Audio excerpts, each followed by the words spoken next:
Good Saturday morning. It is Saturday, October 31st. Happy Halloween. We are just going to get right to it because I have a little bit of a longer devotion this morning for us this weekend. So, out of the mouths of babes and infants, you have founded a bulwark because of your foes to silence the enemy and the avenger. These are the NRSV translation of Psalm 8:2.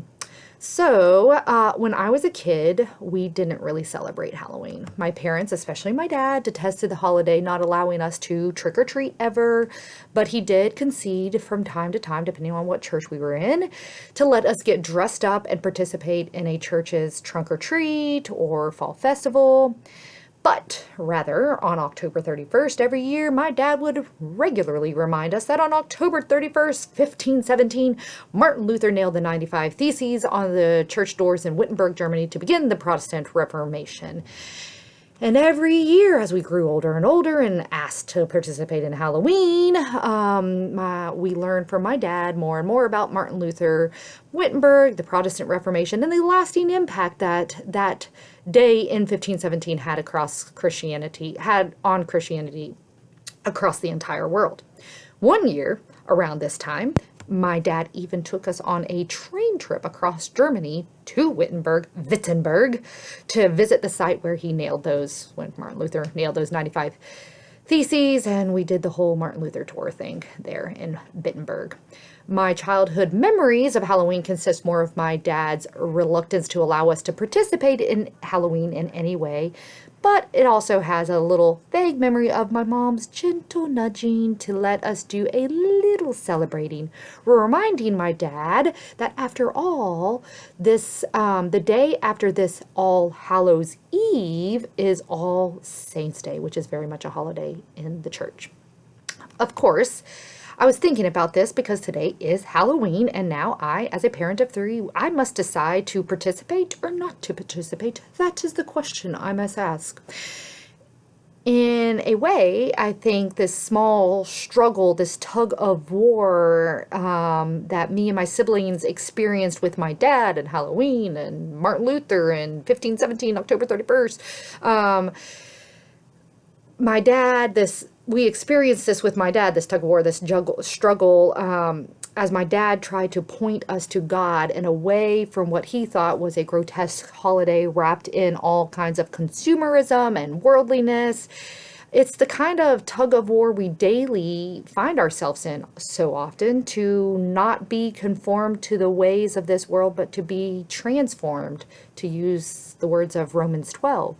I hear this again in Psalm 8:2.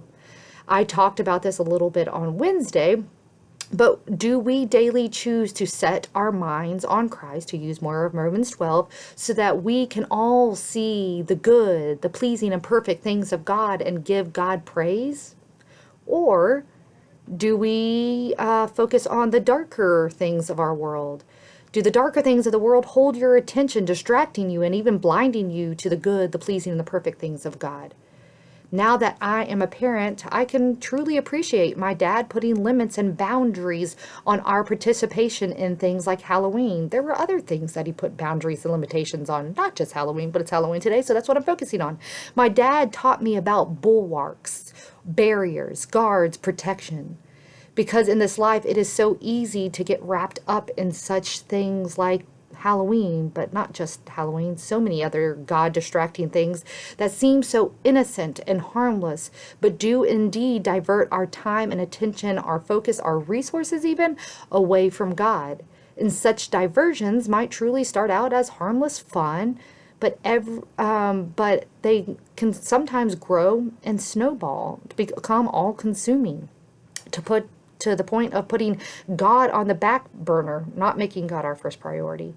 I have a friend who has neighbors who really, really get into the Halloween spirit. Every inch of my friend's neighbor's lawn is covered with scary Halloween stuff. My friend's neighbor keeps pestering him about getting more into the Halloween spirit. But my friend keeps telling his neighbor, hey man, I'm a Jesus man, and I don't want to get all caught up in that. I don't want to spend so much time and so much money and focus on Halloween, celebrating Halloween. His neighbor, always laughs and says, oh, it's just fun. And yeah, well, maybe it is. But I think my friend is onto something. He says for his neighbor, it is almost like he looks all year long. He looks forward to Halloween the way my friend looks forward to gathering with the church to celebrate Christmas and Easter. No matter the season, I think we have to remember to keep the main thing the main thing. And if Jesus is your main thing, then don't let yourself get caught up in worldliness, as harmless as it may seem. Put up some boundaries and acknowledge there is always the lure of worldly things, even the darker things of life, that want to distract you long enough from the good things of God. Don't let that happen. Keep your focus on the positive, on praise, on God. I will see you next week with a new scripture text.